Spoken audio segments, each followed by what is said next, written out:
at the Greater Reading Chamber Alliance, and we're here for another episode of Chamber Spotlight. And I am thrilled because I have one of my coworkers today to talk to, Aaron Gantz, who is the Executive Director of Downtown Revitalization. And Aaron has actually been in the world of economic development for a number of years. Mm-hmm. How many years? Because it's really scary for me to think about this. I know, it's 8 years this August, past August. Yeah. 8 years Aaron has been here. Did you start as an intern? I did. I started as an intern with the Berks Economic Partnership when I was completing my master's. Right. And was so fortunate to then graduate and get hired by the organization and grow into an economic development specialist. But you really have in sort of our new world of merging both the chamber and two of our economic development agencies to make what is now the Greater Reading Chamber Alliance. Aaron was chosen for, I think, a really, really great position in this whole downtown revitalization. Mm-hmm. It's a big heavy lift, if you would, but it's great that we have somebody that is as passionate and really honestly as smart as Aaron is to do this. Thank you so much. No, it's absolutely the truth. And I recently heard you interviewed on another program, and you talked about, and it's really so true, when you look at Reading and you see what our city looks like from in sort of an envisioning position. You look at the structure, you look at the architecture, you look at the wide streetscapes, you look at all those things and you say, wow, that's really cool. And I think that that's really where, I see and have always seen this community that I want to say, been adopted by, since we're not from here originally, but decades later, I think of myself as a Berks Countian. So I think it's safe to say that, yes. Yeah, I'm that ensconced, but really and truly, many people are naysayers. We choose to not talk about that because, quite frankly, I think every great community that did some sort of an evolution of itself had those that will say, oh, that'll not work here, or this will not work here. But we're already seeing it happening. And Aaron, you're a big part of that. So let's talk a little bit about what you've seen, what you've done, and what you envision, and the plan and the strategy. Sure. I came into this position about a year ago, actually today. And happy anniversary. Oh, thanks. Whenever it was. And I'm thrilled because I'm very passionate about the city of Reading, having grown up here, and my family still lives here. So having the opportunity to work on downtown Reading and work with partners is really thrilling to me. So with great challenge comes great opportunity. Absolutely. And, one of the things that I was really important going into this was coming up with a working plan so that it's really transparent. These are, this is the vision, the aspiration, and goals, and this is how we're going to get there. Sure. And that was really done. That was done in partnership with the City of Reading, the Downtown Improvement District, the Berks Alliance, our organization, obviously, and I'm missing someone, but. Did I say the Berks Alliance as well? Okay. You did. Yeah, the Community Foundation. The Community Foundation. Yes. Right. Yes. Can't forget the Community Foundation. And so coming up with the vision was really important to express to everyone so we know where we're going. And I don't mean to read this to you, but please do. The vision is that downtown is a vibrant urban destination where people not only want to live, work, and play, but also want to make permanent investments in the urban center of Reading. And the strategies that I developed around that, there's three, and the first one is using economic development as a driver. The attraction and retention of new businesses and investment in downtown Reading, and also improving and maintaining a positive perception. And you did talk about that. And I always say that's the that's sort of the fun part, because there's so much great stories and assets to share with people. Absolutely. About not only the city as a whole, but also downtown Reading. And there's so many people already sharing that content, so I think that's the fun part, and really taking a look at what are our assets. And besides our people, which are our greatest asset, I also think that we do have great infrastructure, and we have beautiful architecture, and we're surrounded by the beautiful mountain. And so like when you take a picture of different points in downtown Reading, you have the mountains behind you, and it's really unique. And a river. We have a river at one end of Penn Street, and at the other end we have a beautiful public park. Right. And so really all of the pieces are there. It's really bringing it all together, and our organization is working to lead the way on that. And don't you think you've been working in this organization for 8 years? You're a native. You have been, through your family, through friends, et cetera. You've been engaged and involved, and I think that the time is really ripe for these organizations that you just mentioned, really saying sort of one vision.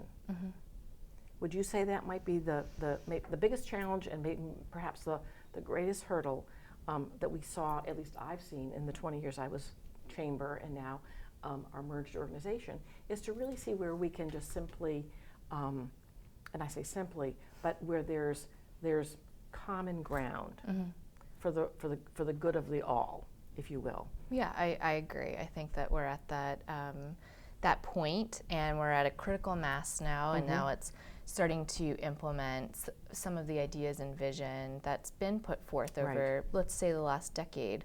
There's lots of wonderful plans, and now it's time for implementation and action. So, I'm always a believer in the glass half full. I see the potential. I see the potential of people. We just interviewed the executive director of the Literacy Council. We talked about some of the great things they're doing. When I think of our city, Reading, and I think of the population being quite young, I think, well, isn't that great? Because that's talent waiting to explode. And that talent then goes to work for the great companies in our community. So, we've sort of got all the pieces, and now we just need to make sure that we're putting them together and that everyone is on the same page.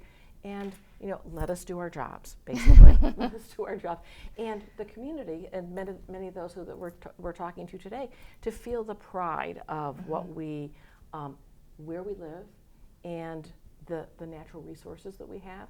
And as Aaron is talking about, honestly, when I think of the hills and the rivers and the open space and green and trees and architecture and the history of Reading, Pennsylvania. After all, we are on the Monopoly Board. We are.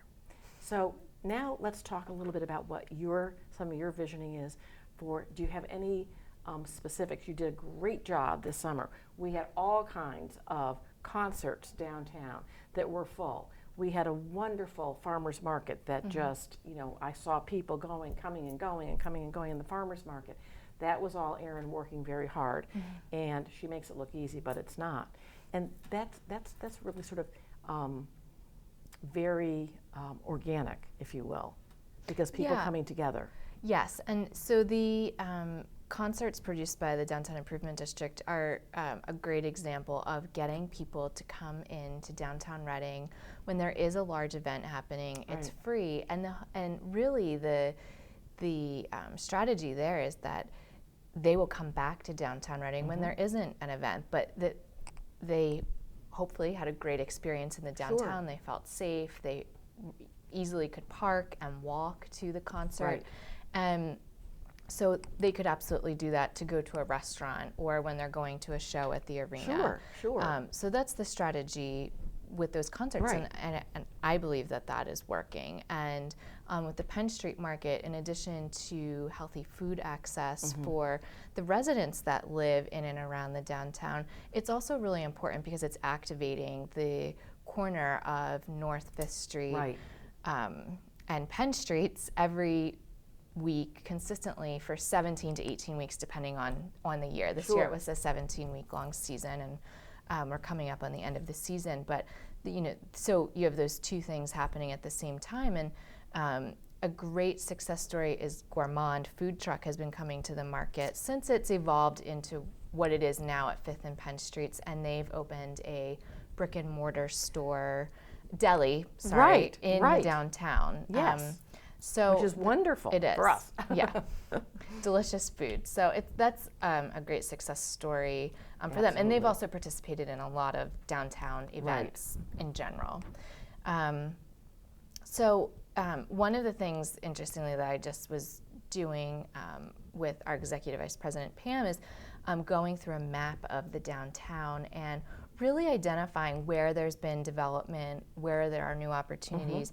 And I just have to say, I don't have the visual, but there are so many, I'll call them nodes of development that's happened.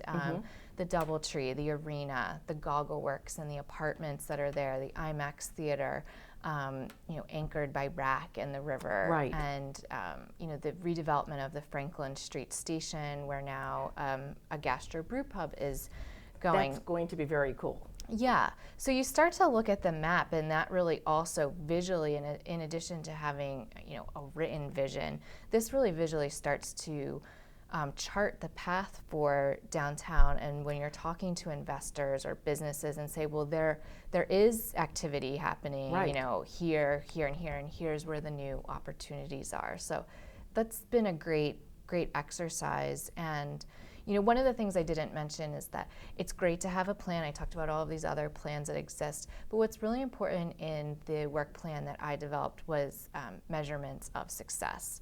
And 2018 is the baseline year moving forward, but we really need those metrics to start to understand what's working and what's not working. If you can't measure it, you can't manage it. Yeah, exactly. So, which is great, and you are such an asset to be working on this. Thank really you. In the capacity that you are, which is like every day you wake up and you think about it. And I think that was probably a huge part of the missing pieces in the past, is that a lot of people came together for a short period of time, thought they had a plan, and then nobody ever acted upon it. And then they certainly didn't manage or measure it. So that is, ladies and gentlemen, something that's really, really huge. And Aaron's doing a great job to just sort of start that, and we're already seeing this kind of, just a change in the way I think attitudes are. And just this summer, I think was a perfect example. People can come into town, and before you know, there's going to be this, there's going to be that, and it's going to take place. So, thank you, and just think how we can envision this looking and being just from here as we go forward. So. Thank you so much. I'm really excited because I think our viewers need to know what's happening, what has happened, and stay tuned for more exciting things, because we definitely will have Aaron back as we talk about this going forward. So thank you, Aaron, for taking some time this afternoon. I look forward to updating you in the future. Great. Yeah, Great. Thank you. And I know where to find you.